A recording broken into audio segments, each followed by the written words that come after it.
welcome everyone to the second lectures. Actually, these are a set of two lectures.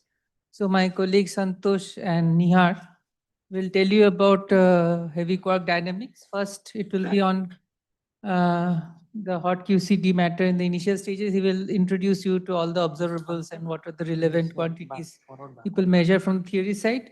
And then there will be a talk on the experimental probes of heavy quarks by Nihar. So, please, Santosh. Thank you, Sayantan. So, good morning to everybody. So, last class, we discussed about the transport equations we need to solve to study heavy quark momentum evolution in QGP. So, we started from the Boltzmann equation, then we derived the Fokker-Planck equation, considering the momentum transfer is small. Then we discussed about the fluctuation dissipation theorem. We derive all the fluctuation dissipation theorem with the zero momentum, finite momentum. Then we discuss about the Langevin dynamics, different discretization, and of course the fluctuation dissipation theorem. And we discuss if our momentum diffusion coefficient will be, we have a momentum dependence in the diffusion coefficients, how we will have additional term in the Fokker-Planck equation, and we need consistently solve it to achieve the equilibrium limit. So today I can show slides. So today we will discuss about various observable. I will not show any new results. So I will just discuss about various observable and its physical significance. Then Nihar will talk about some experiment, and of course today we have many lectures. In the second half also we'll have experimental lecture from Professor Mahanti on heavy quark. So as we know already, these heavy quarks are massive, mainly the charm quark, bottom quark, and they are considered as a noble probe of the Quark-Gluon plasma because they produce very early. Also, their mass is much larger than the temperature expected at RIC and LSC. So there will not be thermal production. They will be suppressed because their mass is much large. So their number will also remain conserved throughout the evolution process. Also, the relaxation time of these heavy quarks are much larger than the light quarks. So that's why these heavy quarks are non-equilibrium probe, and it's the Brownian dynamics. So the bath is in equilibrium. So that's why we solve the Fokker-Planck or the Langevin equation to study the momentum evolutions of the heavy quarks. Then what kind of information we can extract using heavy quark as a observable? Of course, many. So if we look at a momentum, let's say at a low momentum, if we look at, we can study heavy quark thermalization, and we can constrain the heavy quark diffusion coefficients. And today, the first lecture, there was a lot of discussion on heavy quark diffusion coefficient from lattice QCD side. And if we go to the intermediate momentum, we can study the hadronization process of heavy quark. Then we can constrain the hadron wave function. And of course, if we go to the high momentum part, then we can study the pattern energy loss and constrain the jet transport parameter. And on jet, we have already several lectures. You are already aware about this part. But to study the heavy quark dynamics in high energy heavy ion collision is quite complex. And you need to include several effects. So the heavy quark, they are produced very early in the hard scattering. So then they propagate in the pre-equilibrium phase. Because since produced early, Quark-Gluon plasma is not yet produced. So they propagate in the pre-equilibrium phase. So one need to model the pre-equilibrium phase. Then the heavy quark will enter into the QGP phase. And in this QGP phase, the heavy quark will interact with the light quarks and gluons. One need to calculate the interactions. And then heavy quarks are non-equilibrium probe. To study their momentum evolution, we need a transport equation. And a different group solve different equation, Langevin equation, Boltzmann equation, Fokker-Planck equations. Then once the temperature of this QGP phase will goes below the quark hadron transition temperature, then this heavy quark will hadronize. So they will produce D meson, lambda C. So one need to hadronize them. For hadronization also, fragmentation plus coalescence. Then again after the hadronization, they will propagate in this hadronic medium, consist of pion, cation, and eta, and one also need to compute their interaction cross-sections, in their interaction with the hadronic bath.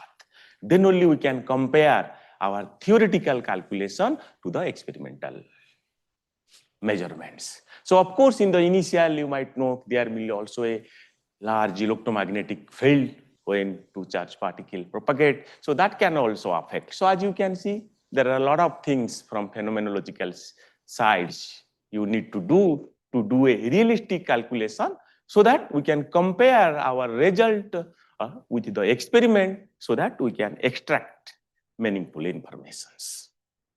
So yesterday we already discussed the transport approach are very successful to study the heavy quark dynamics. And yesterday we discussed how can we derive the Fokker-Planck equation from the Boltzmann equation, considering the momentum transfer is small. And this is the Fokker-Planck equation, and this is the drag and diffusion coefficients. Of course, two important key parameters which act as an input to the Fokker-Planck equation. We need to compute it. And of course, people use different model. In the beginning, people used to consider the PQCD based model to compute the drag diffusion coefficient. But as time progresses, non-perturbative effects are important. People now also model in quasi-particle model, the T-matrix approach, and of course, lattice side also, they provide the diffusion coefficients. So, and this drag and diffusion coefficient, they contain all this information, how the heavy quark interact with the thermal bath, consist of light quarks and gluons. And yesterday we discussed in details the Fokker-Planck to the Boltzmann, or how we can derive the Fokker-Planck equation from the Boltzmann equation. In the Boltzmann equation, we know it is the full collisional integral. And the Fokker-Planck equation, we just expand it, assuming that the momentum transfer is small. So we keep up to the second term and we ignore the higher order term.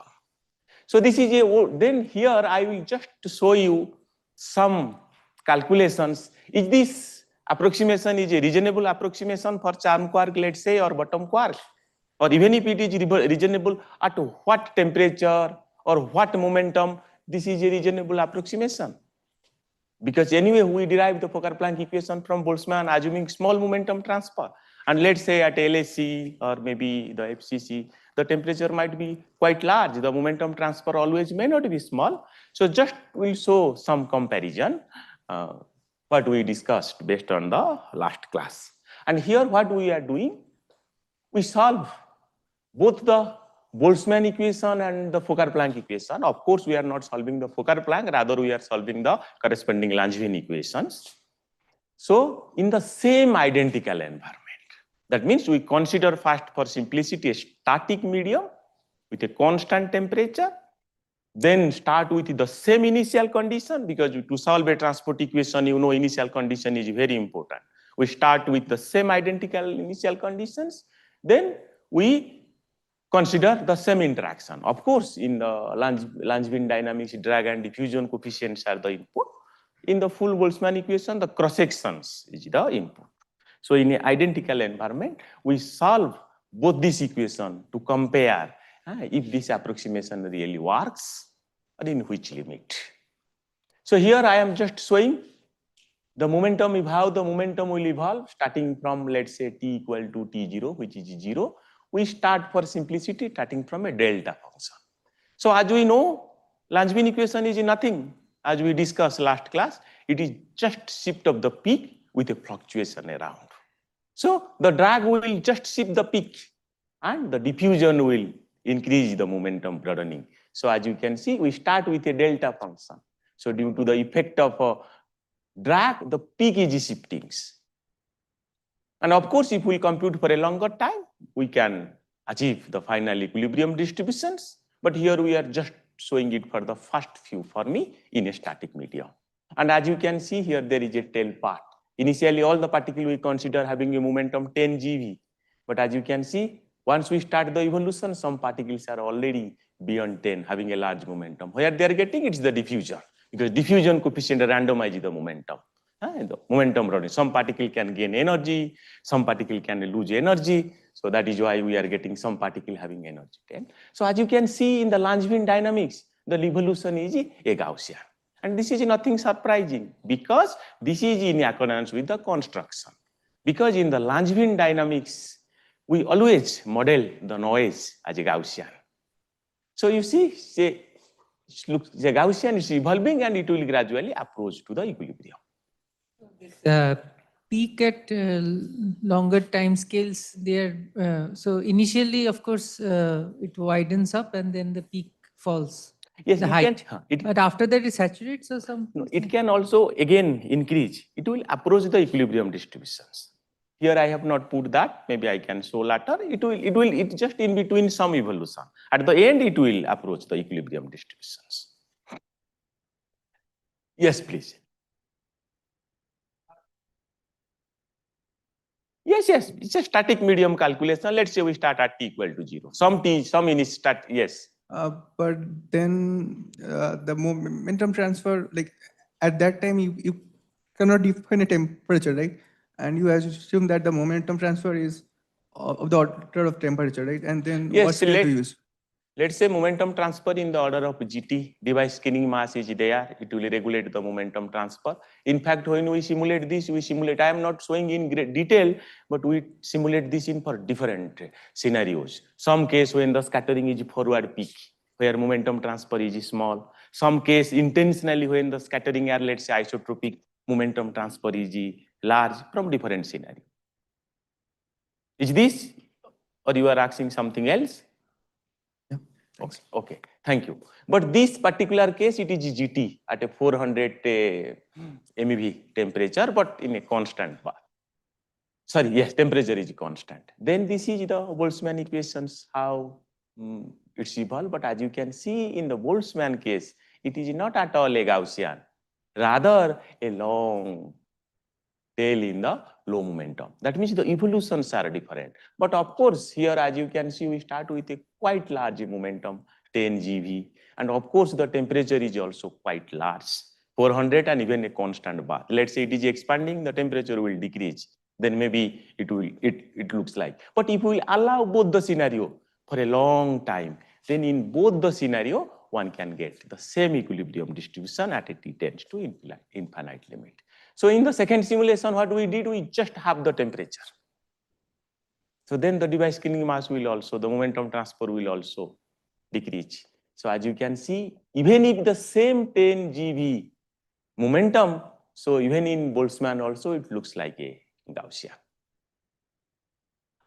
So then we did another simulation for a low momentum, T tends to 2, but of course at a higher temperature, 400 MeV. So as we can see in this case also, both Langevin and Boltzmann are looking quite similar Gaussian distributions. So,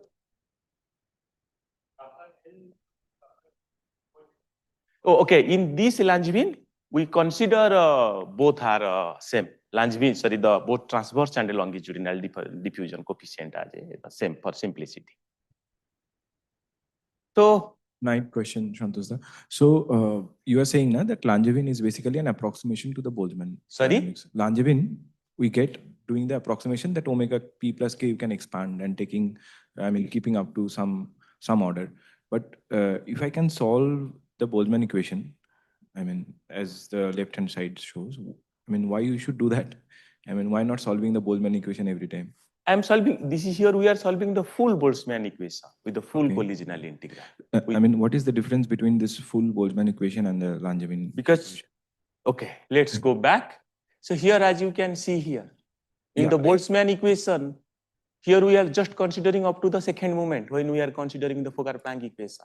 And Boltzmann equation, we are just solving the full collisional integral without any approximation. All order of momentum transfer are there. My question is, if you can solve with full glory, the full Boltzmann equation, then why we should take this approximation? Is this, somewhere where this Boltzmann equation cannot solve this, play a bigger role? Is it something like that? Or? Yes, because Boltzmann equation, of course, one can solve, but it is too involved sometimes. Okay. Of course, it is too involved. So just to check, because just to tell the story, why we started initially, there was a heavy quark puzzle to study simultaneously RA and V2.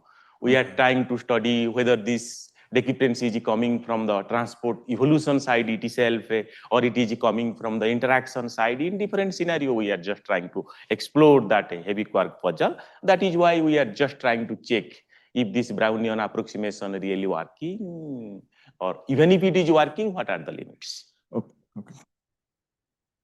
So here we also did another study for bottom quark. So as you see, for bottom quark, even at a 10 GeV, the evolution usually looks like a Gaussian. But then what we did, we take a ratio between the momentum spectra, between the Langevin and Boltzmann equation. And if they are, let's say, 1, the approximation working well, but this is as a function of m by t. So if the m is large, of course, does not matter which model, PQCD or quasi-particle model. Here we are consider two different models, PQCD and quasi-particle model. So PQCD, the momentum transfer will be less, GT, but in this quasi-particle model, usually the momentum transfer is large. That's why the deviation is more. But of course, this is again at a constant temperature, T. So as you can see, okay, if the mass is small, if the mass is decreasing or the temperature is increasing, based on that, of course, for large mass, this is indeed a good approximation. It works really well. The ratio will be 1. But if you are going small mass or large temperature, of course, momentum transfer can be large. There might be 20–30%. There might be deviation based on which model one is using. And here, this work was based on the EMMI rapid reaction task force. So let's proceed to solve the Langevin equation and compute some of the experimental observable. But to compare with the experiment, we cannot solve the Langevin equation in a static medium. So as we know here, it is a 2-component system. The heavy quark propagate in this QGP. So we are solving a Langevin equation to study the momentum evolution of the heavy quark. But meantime, the bulk is also expanding. So that also need to be considered. So that can be done through hydrodynamics or transport approach. People use different models. Then another thing is the initial condition. Earlier the calculation, so this is just to explore static medium, starting with a delta function. But we need to have a realistic initial condition for any transport equation we are solving. We need a realistic initial conditions. But good that these heavy quark initial conditions, let's say the momentum distributions, are well known from the experimental side. And the coordinate, let's say Flavour model, the momentum dependence, let's say we start from the next to leading order QCD. Then if we start with the next to leading order, the charm quark production in proton-proton collision, next to leading order QCD, then we use the fragmentation function, then experimental data are there. The D-meson production in proton-proton collisions. Then as we can see, with a fragmentation picture, one can explain the D-meson production, both at a star and Alice. It's not any specific model. So all those people doing heavy quark transport, they first check the equilibrium limit of their transport equation, then they go and fix their initial condition, of course. And for the heavy quark, the charm quark distributions which enter as the initial condition, those are the charm quark production in proton-proton collision. And if we will fragment this charm quark production produced in the next to leading order calculation, the charm quark production we are getting, we will fragment it, we will compare with the experiment, and we can able to explain the D-meson production in the proton-proton collisions. So that is also another important check. So that will ensure our initial condition. Yes, please. What's your input from hydro? Sorry? So what's your input from hydro to input? The Because hydro provide the bulk evolution.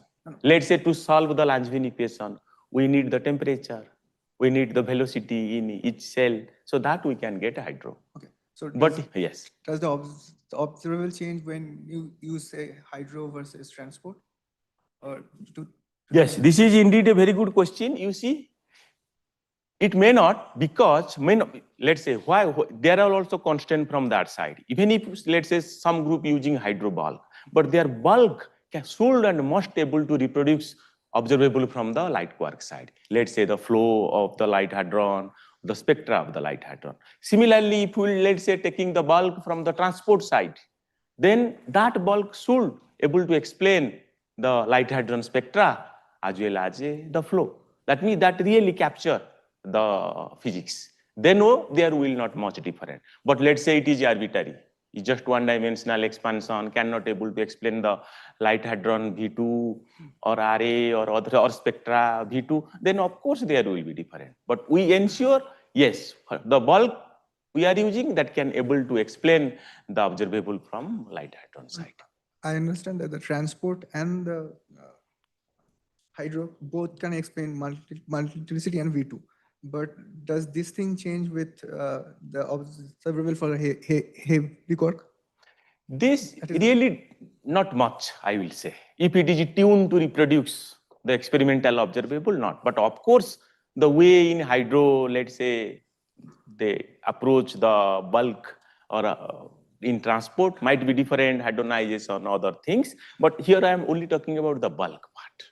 And each cell, the temperature, velocity, and the rapid reaction task force we show there. So there we compare different group, all their models, transport, hydro, and so that we can understand where we are missing, right? Or anything we are missing.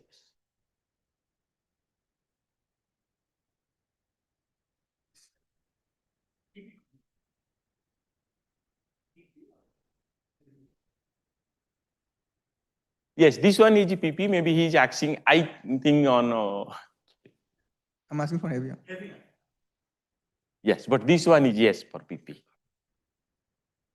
So then now we have the initial condition set and we can able to explain the dimeson production in the proton-proton collision. So now we can proceed to compute some of the experimental observable. And one such experimental observable is the nuclear suppression factor. And of course, we have many talk on this. So this is just the ratio between the momentum spectra in gold-gold collision to momentum spectra in proton-proton collision. Of course, held with the number of binary collisions. So, and of course, if this is 1, means there is no medium, no interaction. And of course, if it is different from 1, so then there is interaction, there might be a medium. And there is another observable that is all called the V2. You already know. So what this V2 initially, when let's say the non-central collision, this reaction plane is anisotropy. So having different pressure gradient in different directions.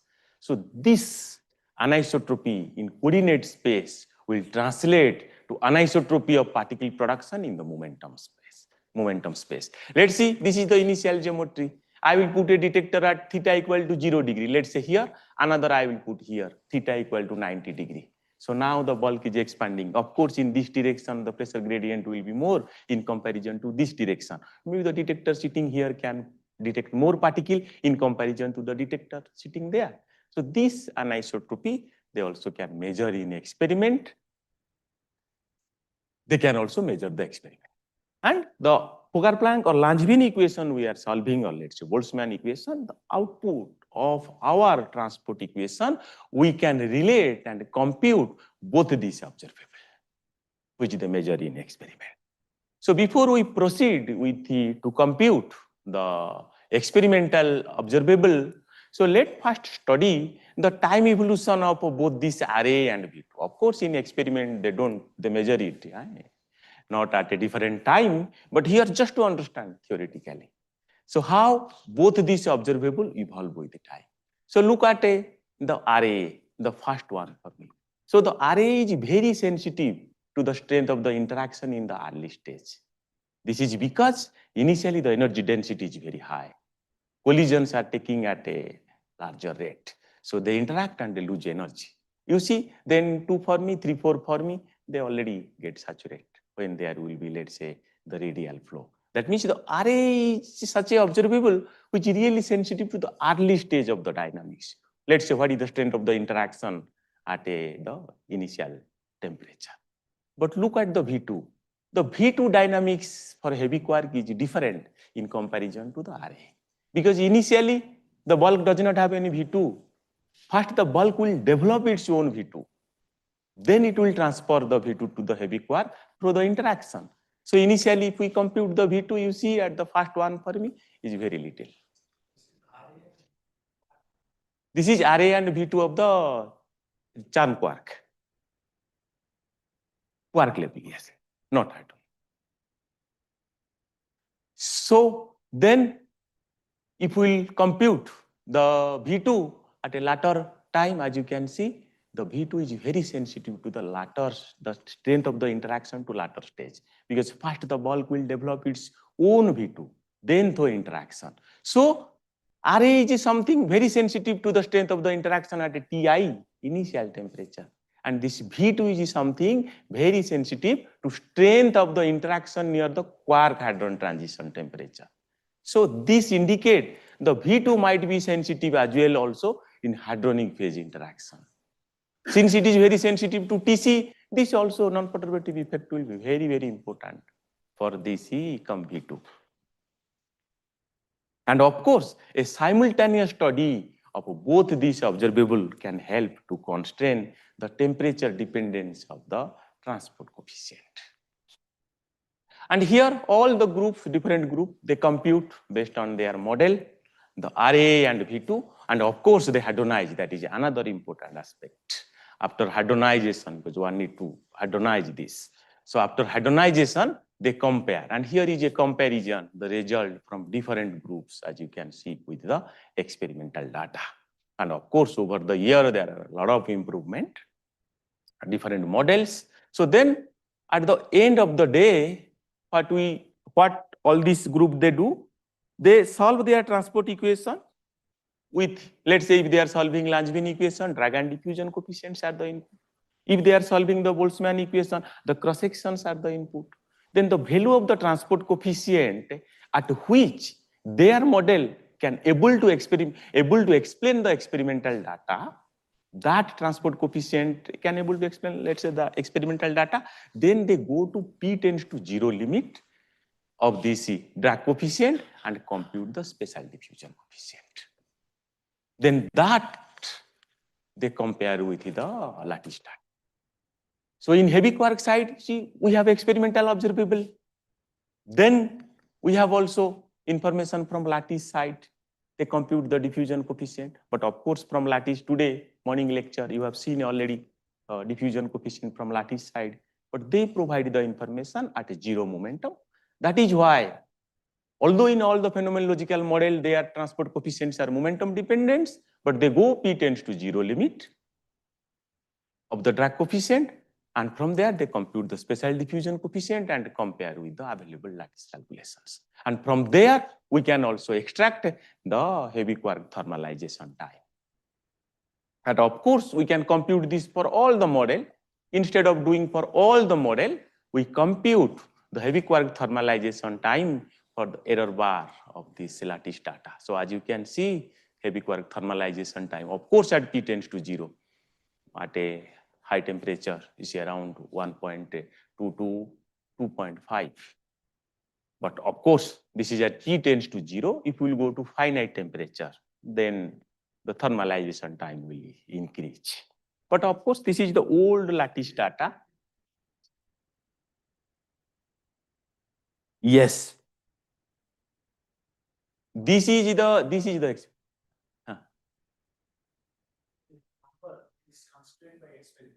that which exact number, that I will come in the next slide. This is all the models, your comparisons are theory, but this theory is constant from this experimental data RAV2. That means if we will consider this DS value, if we will consider this DS value or this gamma value, they can able to explain this experimental data within their model calculation.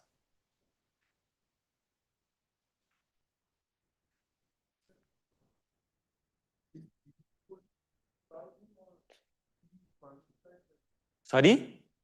It's by ratio. So that the dimension. Yes, and another thing I would like to indicate why they compute 2 pi t ds, because they multiply t to make a dimensionless quantity. And if we look at a PQCD leading order, this 2 pi t ds is proportional to 1 by alpha square.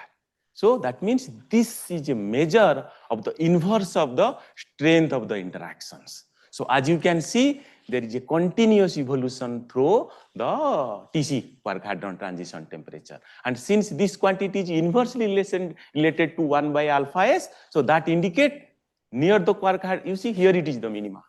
So the strength of the interaction is maximum near the quark hadron transition temperature.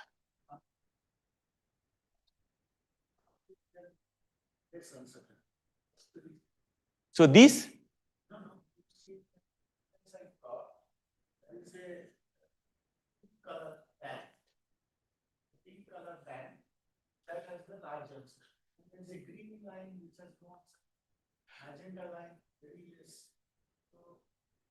yes, because in those models they are showing uncertainty, this uncertainty coming from, let's say, hadronization and whether they are models have different uncertainty. yes, because different model, their inputs are different.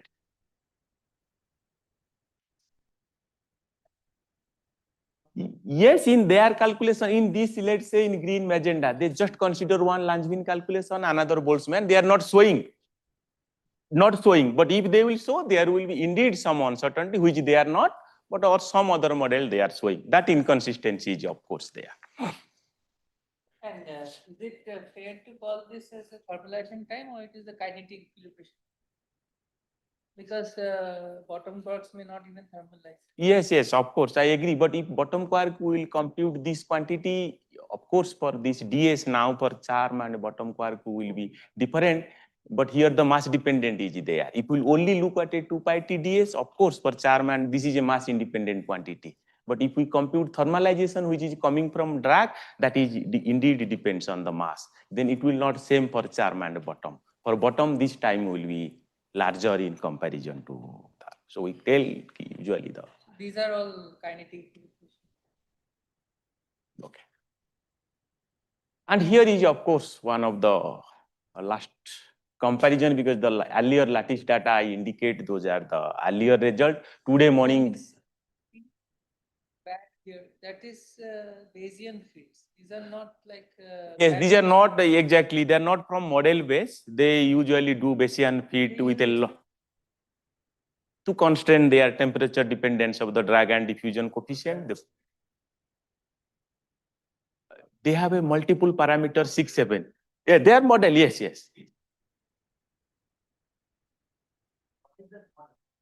They use also the same Langevin dynamics.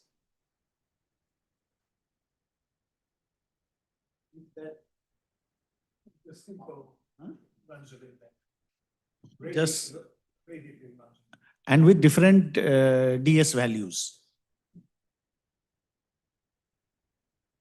And here is a latest with this lattice QCD data. So as you can today, lattice QCD result. So today morning session, a lot of discussion on this now, this mass dependence, heavy quark diffusion coefficient. But here I just to indicate, here as you can see, there are a lot of course, improvement from lattice side, but hadronic side, maybe we are still there.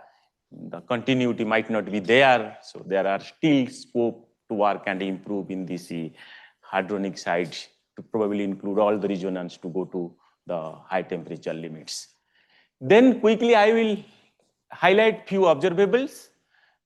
So then one of the another interesting observable is the DD bar correlation. So let's this charm quark in the leading order, the CC bar pair, they produce back to back and they propagate in different directions. And when they propagate in different direction, they suffer different interactions. So their initial back-to-back correlation might not be there. It may get destroyed. And one can indeed compute this initial correlation. Of course, we can put different momentum cut, study at a different momentum, and for collisional and radiative. And this is an interesting observable because this observable can put some constraint, or one can distinguish between collisional and radiative, as mentioned in this work. Because collisional, they change the direction. Radiation may not be. So even if there is energy loss, but the correlation pattern can be different, whether it is a collisional dominant or radiative dominant process. Also, one can study this observable at a different momentum And let's say there is no correlation at all, flat. So that is a indication there might be thermalization that you can see at the low momentum. But if you go to high momentum, indeed, the correlation, some correlation is still there. Yes.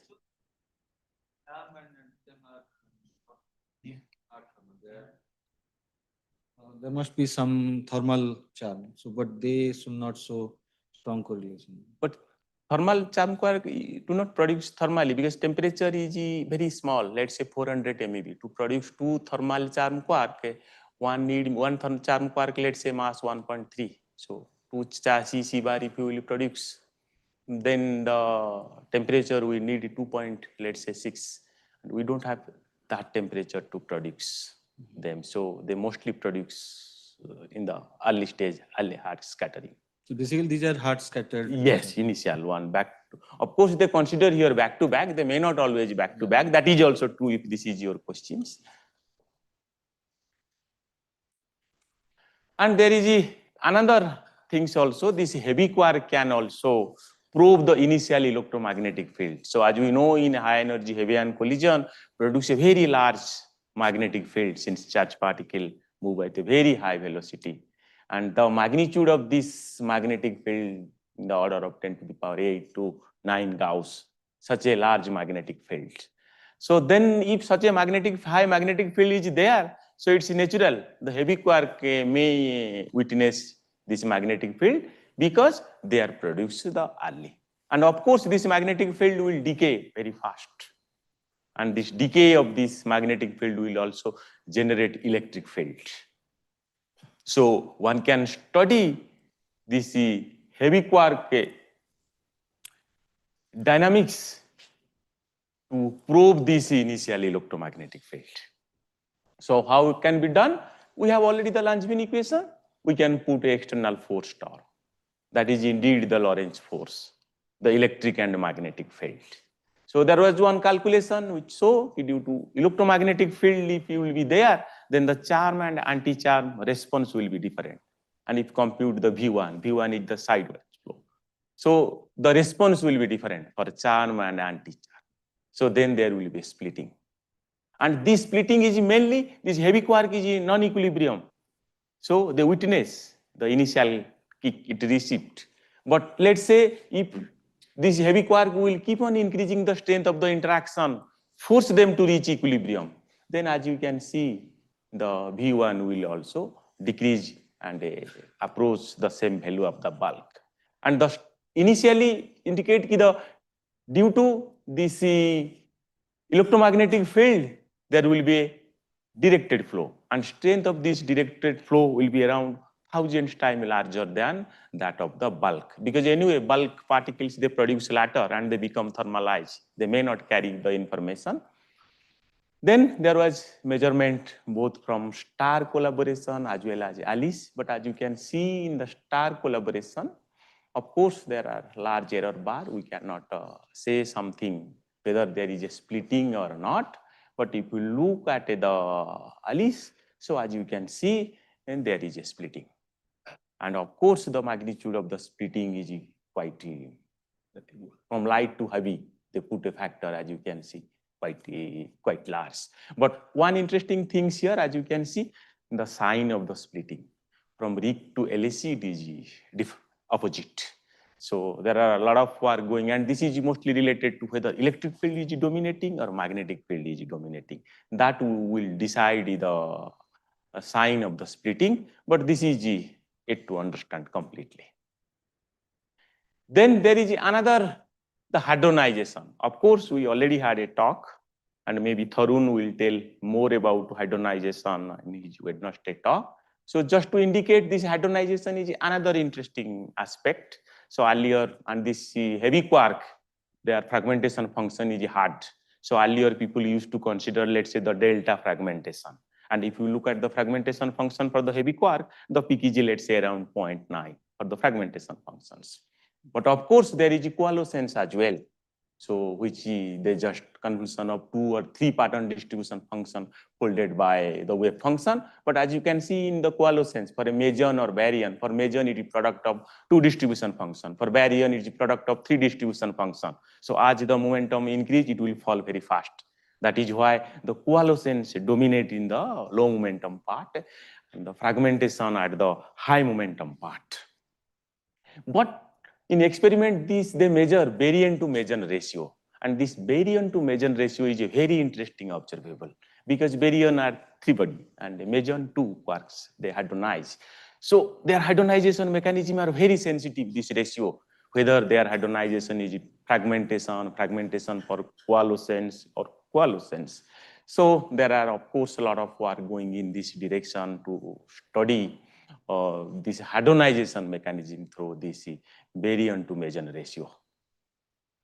And here I would just like to indicate, let's say in the small system, heavy quark enjoy a lot of success to understand the RA V2, let's say within a transport approach. But if we'll apply the same transport approach to small system, so it really does not work. So as you can see the experimental side, the laser result, this is a suppression.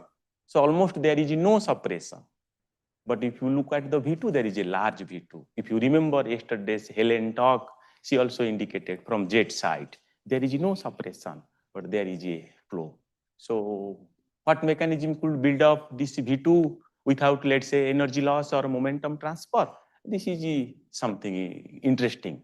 So this also trigger the talk of Marco.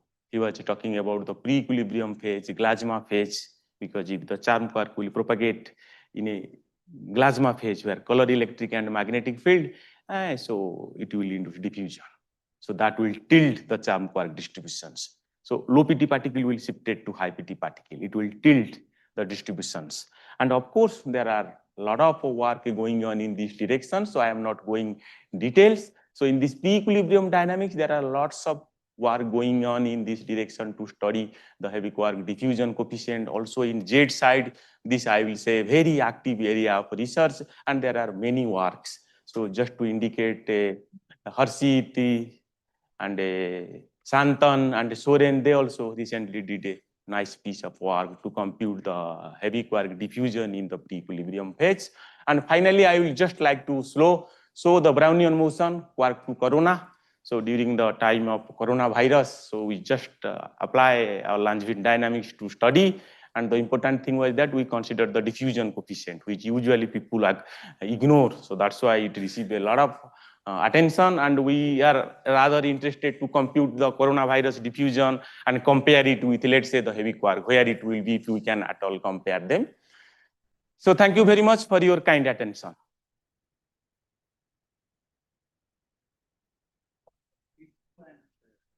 RA for P-LED, both the plots are for same number of tracks? No. P-LED. You said that P-LED has V2 and also suppression, something. Yes, no. Yes, okay. You see, this is the right-hand side is for an event which has roughly 200 charged particles falling in mid-rapidity. What about the left-hand side plot? Is it for same? No, they are. And what will happen if this number of charged particles is, say, on an average 30? Will it have V2? Yes, I agree. They are in different footing and from different experimental collaboration. Of course, there are difference. There are also doing, but yes, maybe I cannot tell on detail. No. What I'm saying is when we say this, we must also indicate that this is a event which has 200 charged particles falling. So it's a violent collision. And so what would be this V2 measure? Has it been measured for, say, 20, average number of charged particles, 20? Is it finite or 0? So Okay. Thank you for this comment.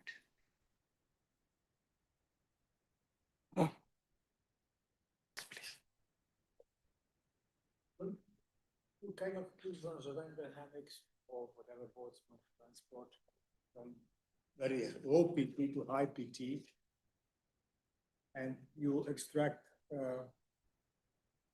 try to extract, let's say, the diffusion coefficient. But strictly speaking, at high PT, you have different dynamics. Why people don't try to extract it just focusing on low PT, where you could approximate your effective drag and diffusion coefficient is a constant, so you are closer to actually the Langevin dynamics, extracting really the transport coefficient, which defines small p or 0p. Agree. So you don't need all the data. If you have enough data, small pt, that's where you extract the transport coefficient. So why don't you do that? Try to explain all the. Yeah. No, we don't try to explain, let's say, all PT. But you still go very high. We 7, 8. Okay. Okay, that. But some different model, different people, they sometimes go different groups, maybe large.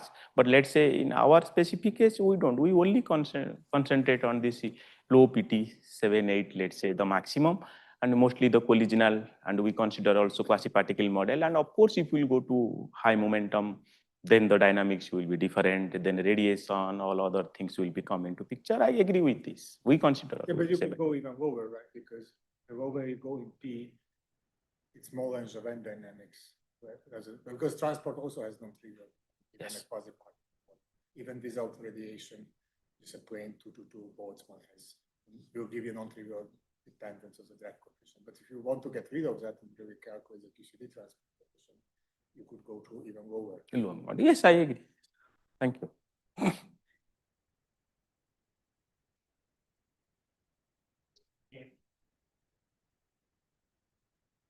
Oh, the same, the earlier one, heavy quark? Explain the distribution. One is pattern distribution. Yes. Cross-section. Yes. Third is fragmentation. Yes. Only emphasized on fragmentation. Others don't matter. No, no, we discussed yesterday something and here, huh? Some uncertainty in each of these quantities on the line, right?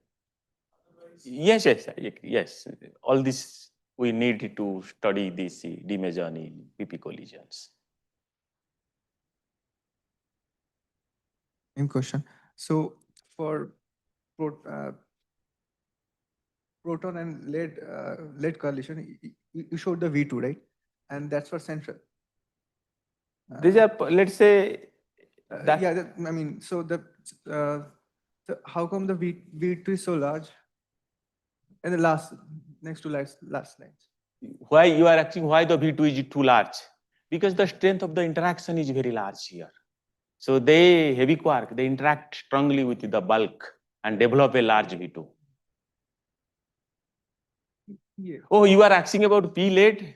Oh, that I left it as a open questions. You see, this, if you will apply a transport approach to study the V2 in the P-lead system, you will only get it to 3%, not more. So that is why I am telling this pre-equilibrium phase, the plasma dynamics. If you recall in Marco's talk, he was talking about the anisotropy due to the longitudinal and transverse.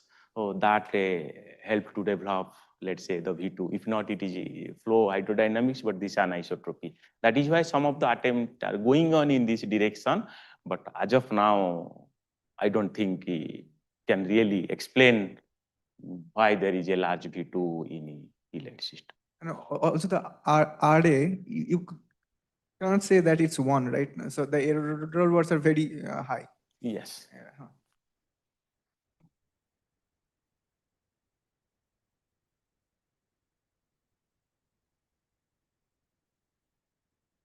No further questions, so you can discuss it later.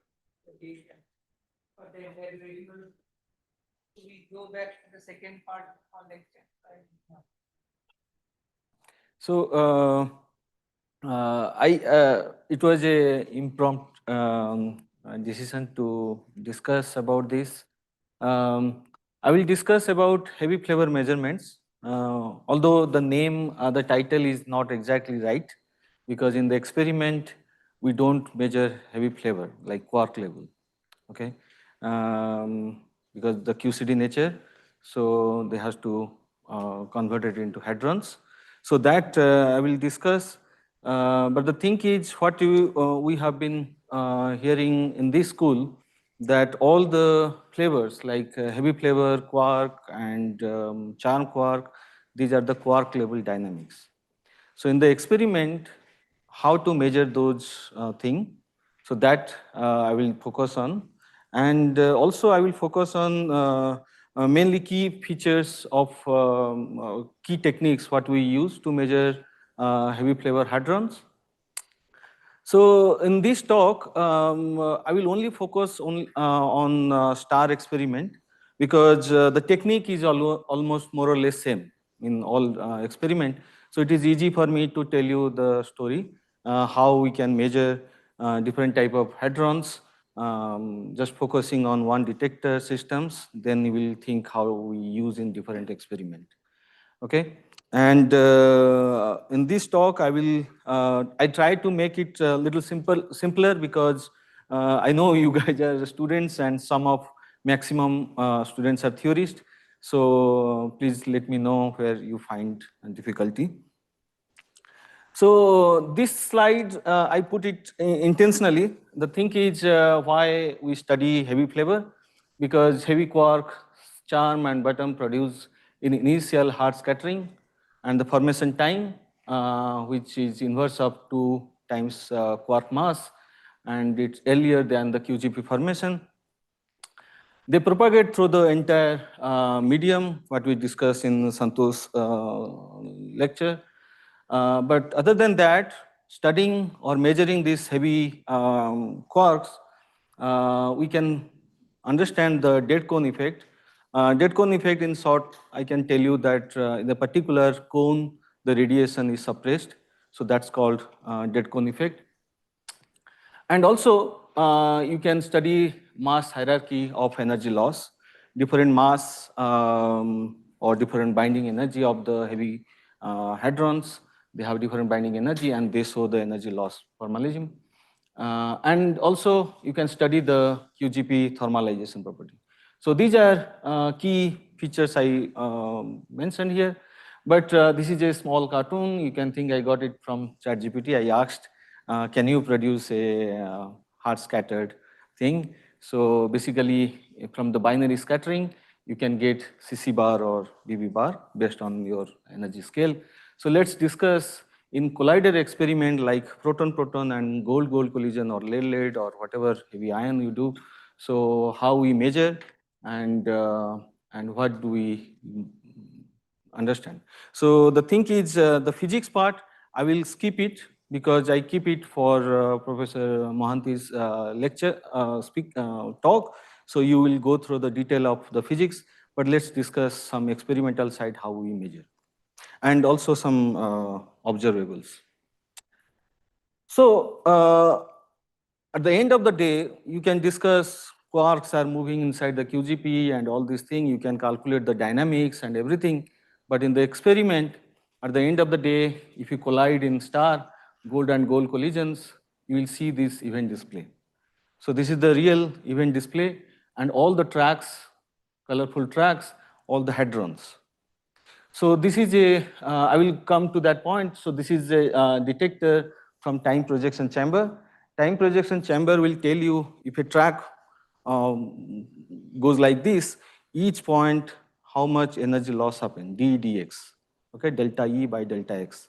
So that energy loss will convert it into electron ions, and then this electron ion will move through the electrode, then you can get it, the information where that energy loss. So if you look at carefully, so each line, there are dots, okay? So these dots tell you that that point, energy loss happened by that track, okay?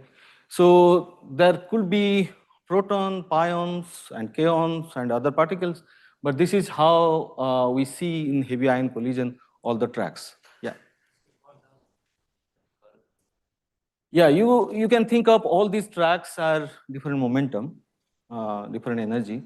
So based on that, the energy scale, the color represent that mostly. And also type of particle, but that is not important at the moment. Okay. So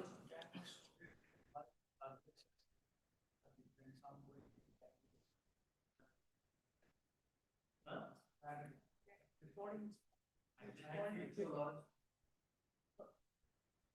the curvatures are different. Mass of the machine. Some has this type of curvature, some has other. Detector is placed in magnetic. That's how we can charge. Yeah. Imagine these lines are not there. To start with, there are no lines. There are only dots. Yeah. You have to write a program, a smart, intelligent program to get these lines out of only dots. Yeah. There are no lines. The detector only has dots. Yeah, I could put that figure. So yeah, thanks that he mentioned. So basically, when you do data, when you look at data, it is just the hits in the 3D plane. So you have to write the proper algorithm such that it will take all the points and make it track. Okay. So this is how we do in experiment. As pointed out, that best because our magnetic field in the direction of, if you consider the cylinder, okay, and there is a magnetic field. So because of this magnetic field, this charge particle will bend. That's called helicity. So if you look at this, there are different based on the charge particle. And if you see some of the case, some tracks are high helix, circular a little bit, and some are straight. So straight means very high energetic momentum because the bending will be, arc will be less. But the lower momentum, there will be larger arc. Okay. So By experiment has a lower momentum cutoff. Yeah. Because we cannot reconstruct that current loops. It doesn't go with. So you will see a part of 150, 180. Because we are not able to reconstruct lower momentum. Just helix because it gives clean track. yeah. So this is how at the end of the day you will find in heavy ion collision. And now you do your heavy quark measurement. Okay. So now I will tell you the problem we get, and in experiment how we sort it out. Okay. But keep in mind that what is this big hole. Okay. So that's the key point here. So I will come to this point. So before going to heavy flavor, I want to just mention when we say heavy flavor, there are two type of particle we classify. One is called open heavy flavor and another called quarkonia. Quarkonia sometimes in literature you say hidden charm or something. Open heavy flavor means D meson, all D categories, and lambda is a baryon and V is a meson. So these are called open heavy flavors. Okay, and quarkonia like Jepsi family. Jepsi, this is sometimes we call 1s state and side 2s state. Okay, and this is a heavier upsilon 1s, 2s, 3s. So these states means binding energy. Based on their binding energy, the size we classify that. Okay. So now, if you go through quickly, this open heavy flavor D0, D plus minus, and all these D sub S and lambda C, B0, these. So you see here that one side is charm, like heavier quark, but other side, these are mesons, is a lighter one. Okay.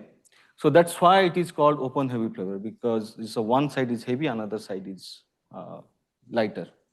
And they decay all this channel. These are not the only channel, there are many channels, but in the experiment, we only take care of this.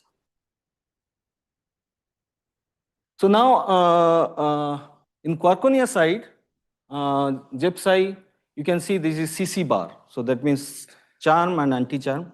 So that's a hidden. So that's why it is called hidden charm, or some we call quarkonia mostly. And these are the mass, and their decay channel are these. Okay. So we use these channels. When I say channel means decay. Okay, decay to any hadrons or leptons to measure that. So that's what we measure. But what is the big difference? Big difference is this open heavy flavor. These are they are weak decaying particle. Okay, they can only decay through weak interaction.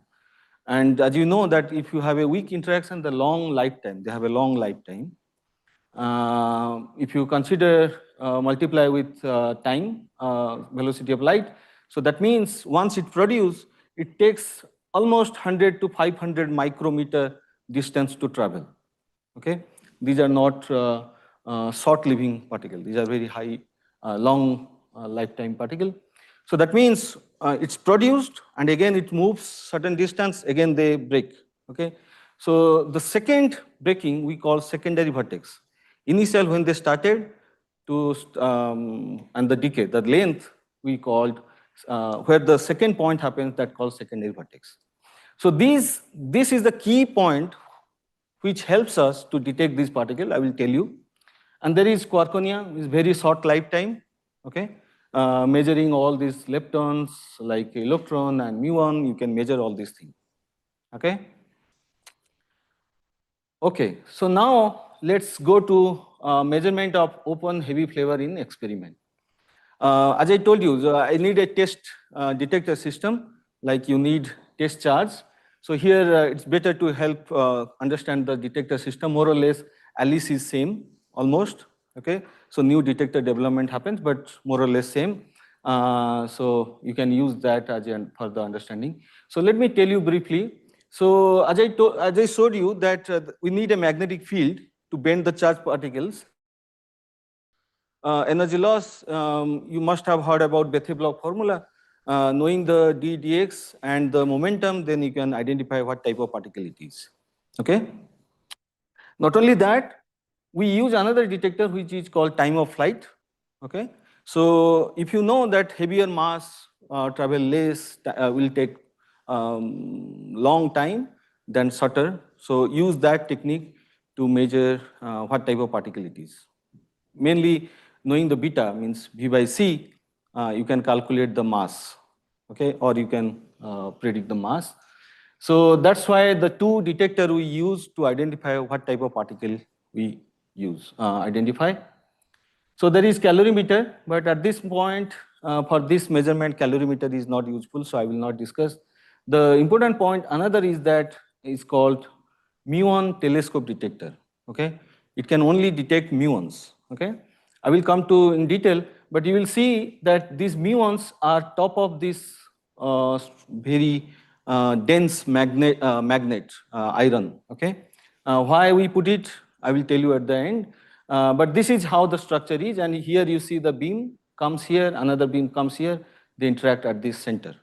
Okay, so this is how the star experiment is, and there are some other detector, BBC and GDC, VPD, all these detectors. I will not go through that, but let me go to the open heavy flavor. As I told you that it requires secondary vertex, which generally happens between 100 to 500 micrometer. So that means if an interaction happen here, then it will pass a long distance, which is 100 to 500 micrometer distance, and before decaying into K minus to pi plus, D0 can decay into K minus and pi plus, and this is what we call secondary vertex.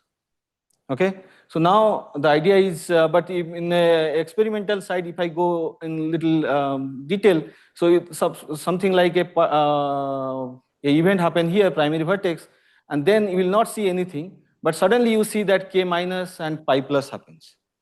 Okay, so this is called, sometimes we call V0 decay, because they're neutral and the shape is like V shape, but this is called D0 decay. Okay, so the point here is we need to know where exactly this secondary vertex happen with respect to primary vertex, and how the separation between these two will tell you the real particle identification that I will come in quickly. So let me go back to the problem. The problem in star that in the 3D phase space, you get all these hits and you compare, you have an algorithm to go through all the hits and make the tracks, okay? But in the TPC is a cylinder, I'm showing in the longitudinal view, okay? But if you look at transverse view, I mean, if you look at here to transverse view, it will be like these hits, okay? So now the question is, the TPC, if you have a, let's say, here is the beam line, beam line to the TPC, the fast end, that the distance is almost 50 centimeter.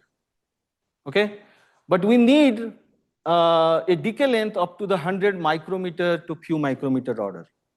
Okay, but we don't have any information here. If we use only TPC, we cannot do any measurement. We cannot identify particularly. It is not that we cannot measure D0, but the resolution, lot of background will happen. But you need some information here, okay, so that you can exactly pin down what type of particles are decaying very the lowest, close to the primary vertex.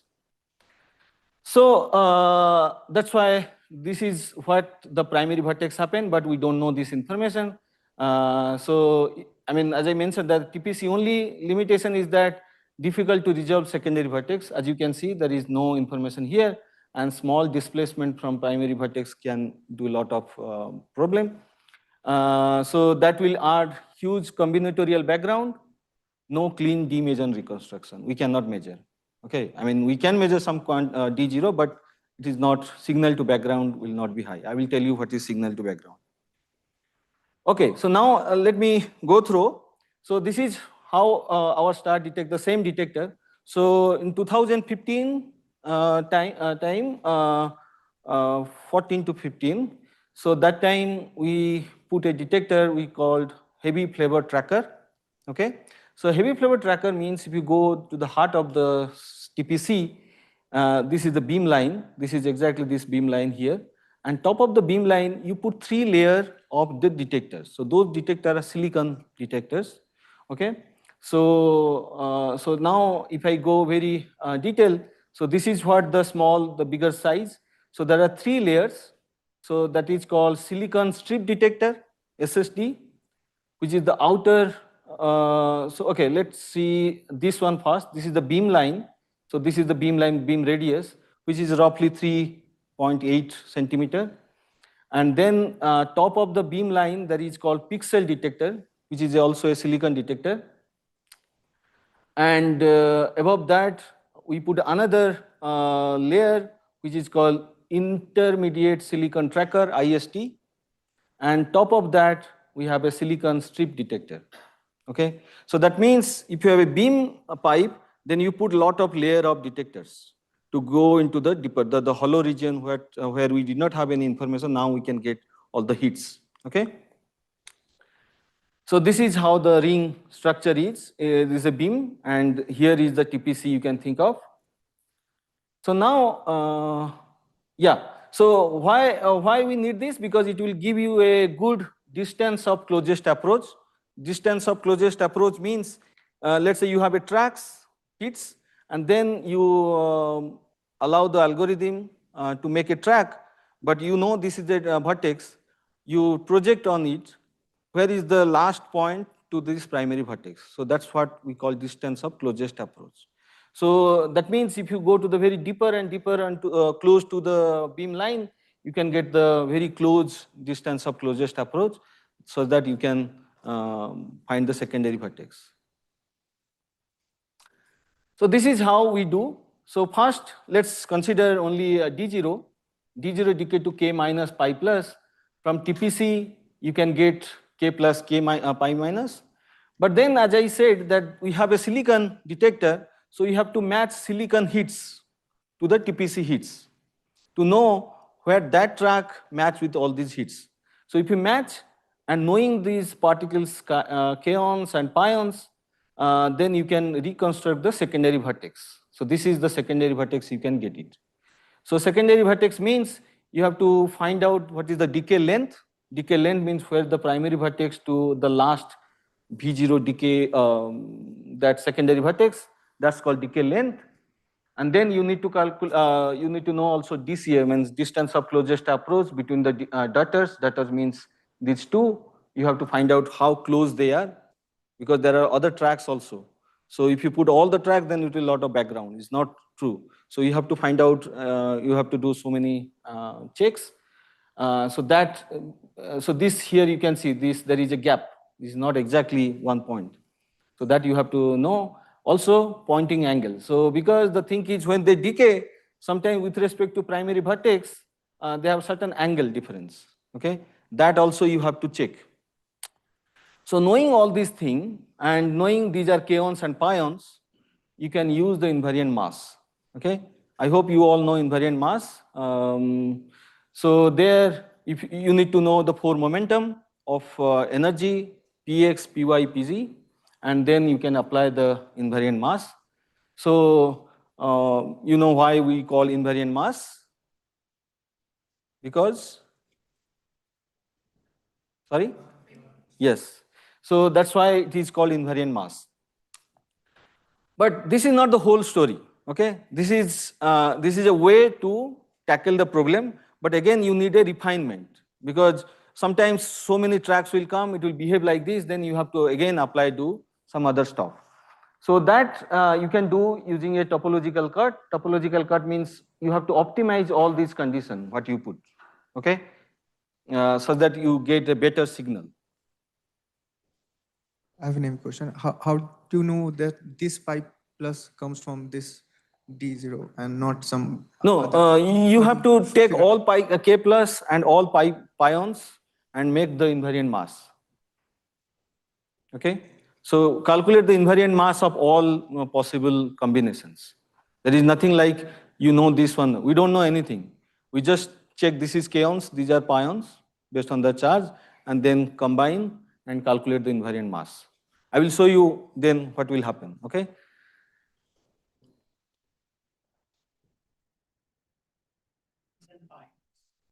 First level, you reject those kaons and pions coming from primary vertex. Primary vertex means the point where the prisms collide. How will you reject it? You ask that this decay length is not close to, there's a finite decay length. Then you don't say DCA to the primary vertex. You can say the DCA should be large, because actually the particle has a secondary vertex. Primary vertex distance of closest approach to primary vertex will be large. Like that, you filter out any of the kaons and pions. Hence, after all these cuts, those you again do variance. Then you signal the effect. Okay, so to optimize this signal to background, generally you have to optimize this cut. That's what we call topological cut. And also nowadays, BDT, boost state decision tree, and multi-layer perceptrons, all this machine learning is very useful to do this optimization. Okay. So this is a quick review again on the signal to background. As we discussed that this cape minus and pi plus, as I discussed that they also bend like this. If you think of, then you need to know distance between kaon and pions, and also this decay length. And these cuts you can optimize by this multivariate data analysis. In the root we call TMVA. So these techniques is widely used in the field. Before that, let me tell you briefly what is that. You have to train knowing the simulation. Okay, you have we call GN simulation. You decay the D0, you will know all the information. Then you know exactly what momentum, what condition this is like this. Keeping those information, again you try to look at the data and compare how optimized you can make it the cuts. So generally we use, mostly in the experimentalist, they use cuts. Cuts means different conditions. Okay, so how to optimize or constrain your condition such that you can get, so basically these are the parameters you need to optimize. Okay, so that will tell you the signal and where is background. I will come in next slide. But this is not the end of the story, because this will give you the peak. But then there are other detector effects. Okay, I will not go in detail, but for example, once you find the detector, like let's say kaons and pion, those are the detector affected, because detector cannot measure all the kaons or all the pions. It has certain limitation. So you have to correct that. So those are called detector efficiency, hadron, and purity. Like some cases, kaon will behave like a pion, or pion will behave like an electron. So the intermediate range. So you have to find out what is the purity of your sample. If you increase the purity, then your signal will be low. Okay, yield will be low. Pure sample means lower yield. Okay, so selection criteria may have removed a genuine chain and final from the team exam. Yeah. So that has to be also corrected. Otherwise, we can't get the correct. Even if the chain and final is measured in the detail. Because we put some selection criteria is decay length, primary vertex distance. That may also show a genuine chain and final from the deviation. So those has to be understood. Yeah. There are other steps. Yeah. So the reason why we do all sorts of correction, because theorists, they can calculate the cross section. Okay. So, yeah. So the thing is, the theorist can calculate the cross section. Yeah. Yeah. So yeah. So then, because when we give the experimental result, our experimental data should be fully corrected so that we can compare with the experiment and theory. So that is why we need all sorts of correction. Okay. For example, misidentification, double counting. Sometimes we double count the particle, and also momentum resolution, because this momentum what we measure, that is not the exact momentum. It has certain resolution. So you have to correct for that, and some other correction based on the different observable. Okay.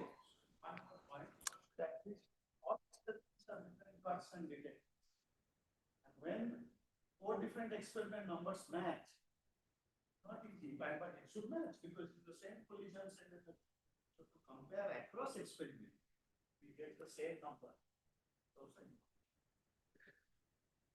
Yeah. So let me show you some result now. If you have pions and kaon, then let's say you choose your candidates, momentum is 1 to 1.5 GeV. Okay, and because as I told you, this is a D0, so it can go to K plus pi minus, K minus pi plus, all sorts of combination you can do. So if you combine the different combination, pi plus K minus, then you will see this is the black one is the signal plus background. Because why I'm saying signal plus background, although you see there is a peak, but it has certain, you can see of the order of 10 to the 3 order of yield, okay, on the whole invariant mass scale range. And if you see the mass of D0 invariant mass, there is a peak here, okay. But you see there is a width, but the important point is that how to understand this high background, or what is this? Because when there is invariant mass, there should be some peak, but how to understand this background? So to understand the background, what you need to do is the background like kinematic selection, okay? So you do same invariant mass using same sign, like K plus and pi plus, and we know the K plus pi plus cannot give any D0 signal. And similarly, you can do K minus pi minus, okay? Same sign. So that's why you can get the background, the data-driven background range. And if you increase the PT range, more harder particle, yeah. Yeah, so background means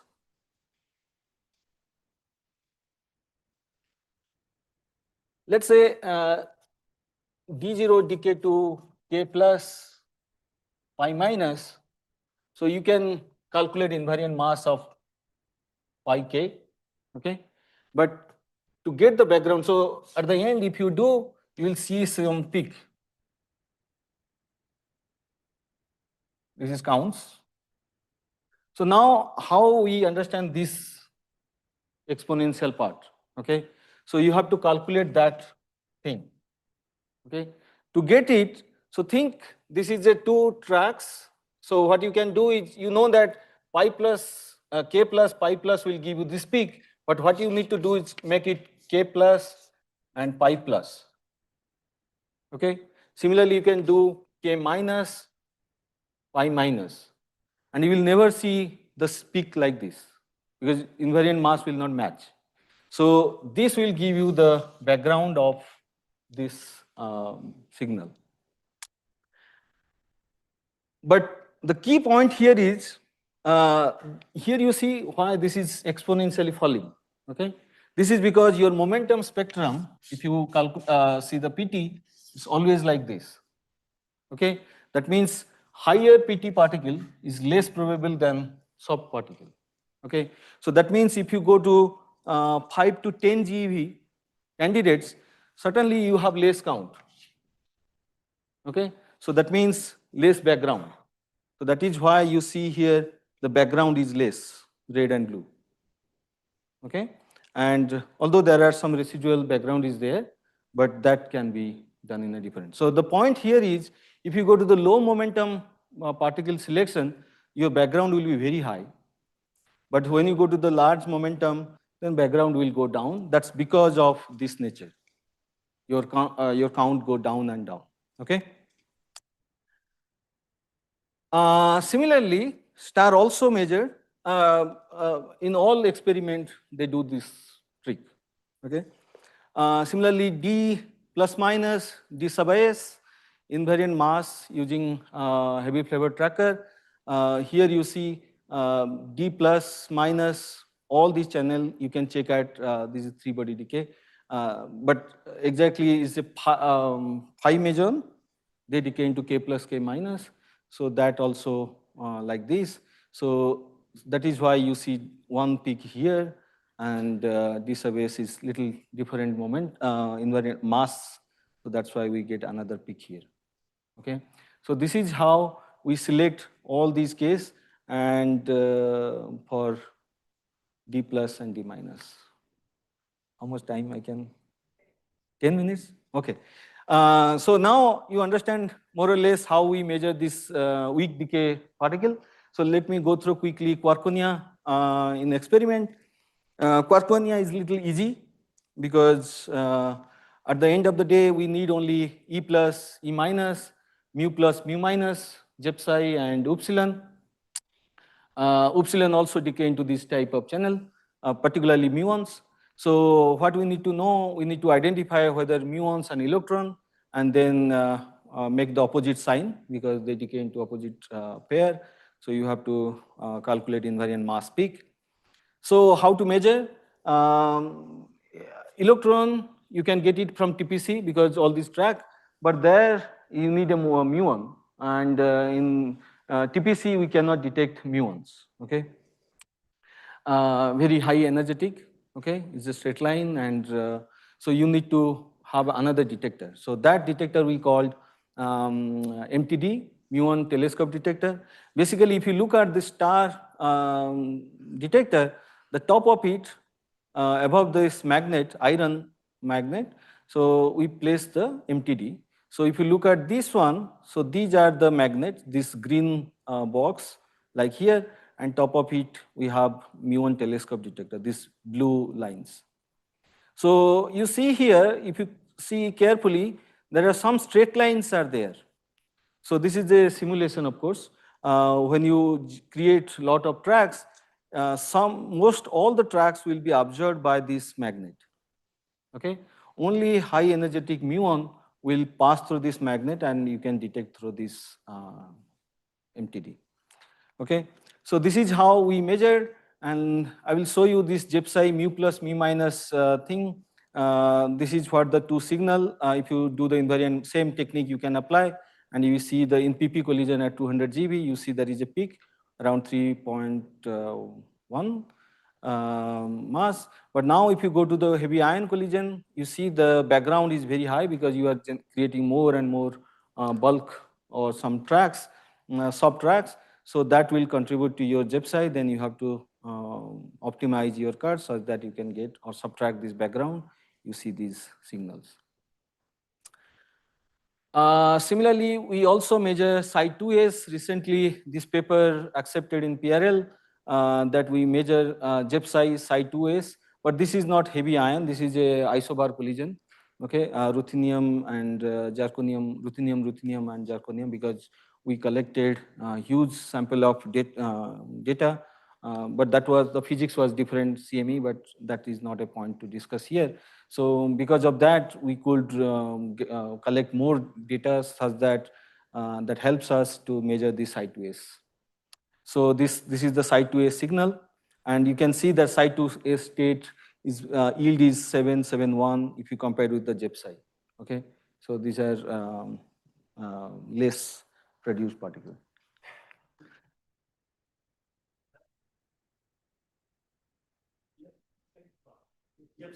And you go to previous slide. Also look at the left-hand side plot, it's a jet side. You see some difference? Yeah.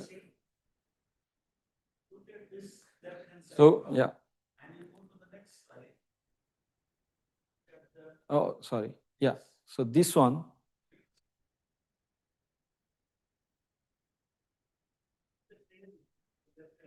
Yeah. The other one doesn't.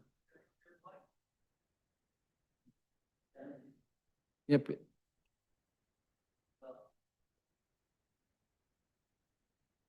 No. Wait a minute. It's very slow. Yeah. X-axis can let it pass up. You know what I mean? And look at the next plot. If let it pass up, it doesn't. What's the reason?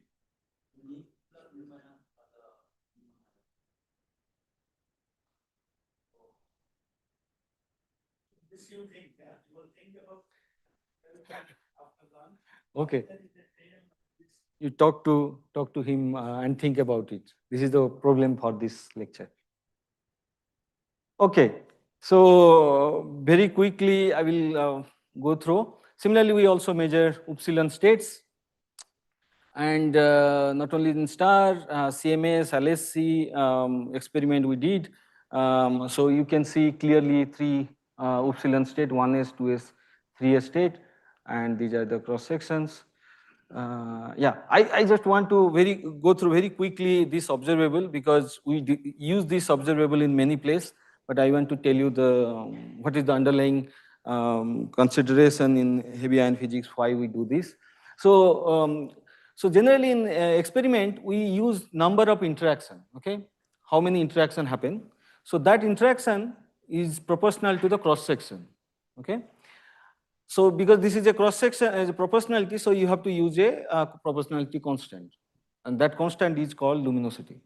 So luminosity means how many particles pass per unit area per unit time. So if you put that in a context, in heavy ion context, so in heavy ion, two nucleus come. So you can think like each a nucleus is a collection of many proton-proton collision in a linear binary collisions. Okay. So if you think in that way, so let's say, so how these two protons collide, that's the cross section is inelastic. We are dealing with because of the particle production. So this is inelastic cross section. Then the number of binary collision can be we can equal this cross section with this TA factor. That means how the geometry, the overlapping area. Okay, so that is called TA, or sometimes we call nuclear overlapping function. So that means if you multiply this TA with cross section of inelastic proton-proton collision, that will be the binary collisions. Okay, so that's the main thing. So let me go to this part. So if you measure PP collision cross section number of particle yield in at a given PT range, that you can calculate, that you can compare with heavy ion collision with a answer is that the hard processes in gold-gold collision are expected to scale with number of binary collision.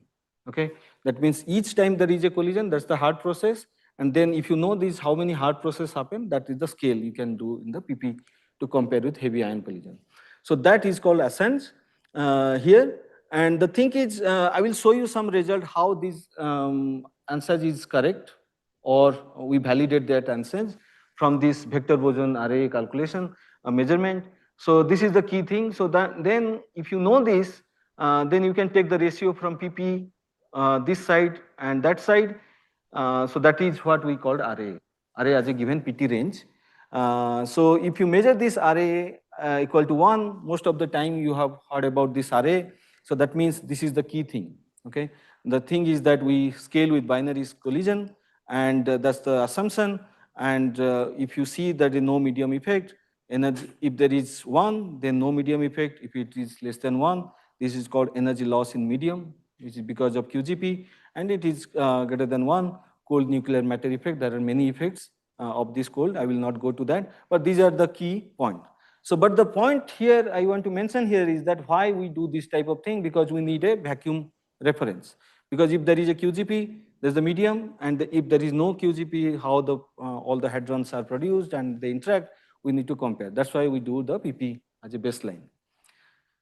So, but the real question now that whether this assumption is valid or not. Okay, so how to prove that? That time when Rick started, people try to calculate, because our aim is to know this RAA.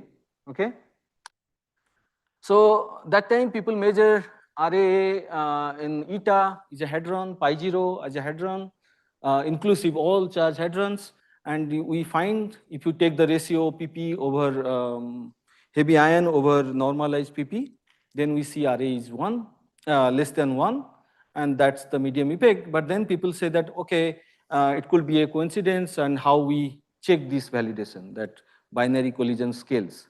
So we need another particle which should not interact with the QGP medium, but valid with our assumption, that binary collision. So that's why that time a direct photon measurement happened, and we clearly see that array is close to 1. So this array close to 1 tells us that what we, the assumption or the binary collision scaling is valid, and we can use that. Although if you have heard about yesterday's Helen's talk, in P-led collision, they see some pi 0 thing. That's a little bit different direction of point, but you can correlate between this one with that discussion when you get time. But now when Rick measured, LSC started, and LSC also verified that, and photon measurement, they showed that array is also 1 at LSC. Okay, so this tells that why we trust on this binary scaling, and this why this array is very robust, observable. Not only that, there are other vector bosons like G bosons, weak decay, W plus minus. So remember, when you look at the paper, you will see that they calculate array of W plus minus, then only its array is 1. If you do W plus, W minus, there is a small difference, up and down. So that's called isospin effect, but you can go through that in the paper. Okay, so I need 2 minutes, is that okay? Yeah, so let me show you generally what happens. So this is a PP reference. Let's say we measured D0. So this is D0 in PP collision, okay? But we want to compare with lead-lead collision. Just focus only on this slide, this middle one. So we plot as a function of PT. So this is PP multiplied with TA, that's what I was telling. You need to multiply with the geometry. So then if you multiply, this is the box. Now you compare with the lead-lead collision. This is the lead-lead collision 0 to 10% D0 spectrum, okay? So do you see the difference? Let me highlight the difference. The difference is, if you, I just draw a blue line, and here is the red line on top of this PP and gold. When I say PP, that means it's multiplied with this thickness function. Then you see there is a shift in the spectrum, okay? So this shift in the spectrum is not only in the direction of vertical direction, it also goes to the longitudinal direction. There are the 2 types of shift. So one shift, this is called, we call delta PT shift, okay? And another vertical is called RA. RA means, that's why we take the ratio. When you take the ratio, that means you are checking how the PP reference to heavy ion reference in the vertical direction. But mostly now, the thing is, this minus delta PT shift we don't measure, but in jet physics we try to measure that also. But mostly we focus on RA. Okay, so jet energy loss, here you can see the 2 spectrums are different because of the 2 reasons. That one is vertical shift, and the particle moves the thing, because higher momentum particle lose energy, and go to the subparticle. That's why you see some enhancement type thing here. The slope get changed, okay? So that's what the medium effect. And then you calculate, measure this array, and as a function of PT, this is from IISER 2022 result. So you can check with P gold, what we were discussing, the P gold result was array equal to 1. But if you change your centrality, centrality means how collision happens, okay? If this is central or how peripheral collision, you see the change in or suppression of D0 as you go to the central collision. So that those measurements we do, and underlying physics will be discussed in the next afternoon talk. So I will. So not only that, in star JEPSI measurement we also did. These are the JEPSI mu plus mu minus, and we see also array is 1. Similarly, CMS measurement is very beautiful result. The key point I want to highlight is that here you see the luminosity I was discussing. This luminosity is 230 nanobarn inverse. Okay, and look at the yield. It's of the order of 50. So PP collision, we are getting almost of that order of epsilon. But when you go to the lead collision, the luminosity means how many events. These are called integrated luminosity. Integrated luminosity means you have to integrate over whole your data was taken. Okay, so then that will tell you the how many events you collected. So that is almost 150 mu barn inverse. So that is pretty high, almost 600 times higher than PP. So that is why you see here the uncertainty, statistical uncertainty is very large. But when you go to the lead with the high luminosity data, so when we say high luminosity means we have collected large number of data. So that's why the statistics is low. Okay. Okay, I don't want to go through this one. Double ratio, sometimes we also measure this double ratio. We called psi 2s over 1 JEPSI in heavy ion, and you compare with PP collision. If you see there is 1, that is called no medium effect. And if you see less than 1, this is called medium effect. And because of time, I don't want to go through, but we recently, as I told you before, that at STAR, we measured this with all the measurement. We see this double ratio, the signature of psi 2s state is suppressed, and also that was also measured in IISER experiment. Okay, thank you. There are also different experiment, have different detectors. I don't want to go, but the technique, what I told you in STAR, is almost same in all experiment. But the technology is different, but the main principle is same. Yeah, in IISER, we called ITS, inner tracking system. Instead of 3 layers we had, here they use 7 layers of silicon. And yeah, so more detail about physics, all the detail you will get in Professor Mohanty's talk. Okay, thank you.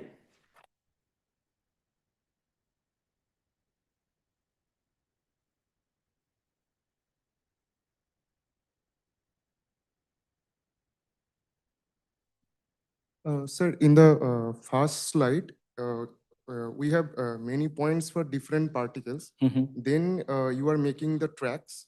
How are you identifying that these points are this particle and these points are another particle? Yeah, that's a very good point. That's the challenge of using TPC detector. The idea is, let me go through. So the idea is, I could not show that plot. It will be better if we could show. The thing is, at the end of the day, it will be like hits, dots in the space. Okay. So now you have to, we have a very, we have different techniques. You find it one point, check the another nearby point. If that doesn't work, then you go to the next point, such that you find it the nearest track, and go back to your primary track. So that's the algorithm works. But those algorithm has been changed over the year, different algorithm we use. But this is the main principle is that you start from the top, come to the center. And based on what quantity you are going to the another nearby points? There are so many detailing about, I don't want, but mostly you can think about all the tracks we check in the algorithm and check whether they follow the particular order, okay, to go to that. So those part is a little bit tricky. I will tell you outside when we discuss. Thank you.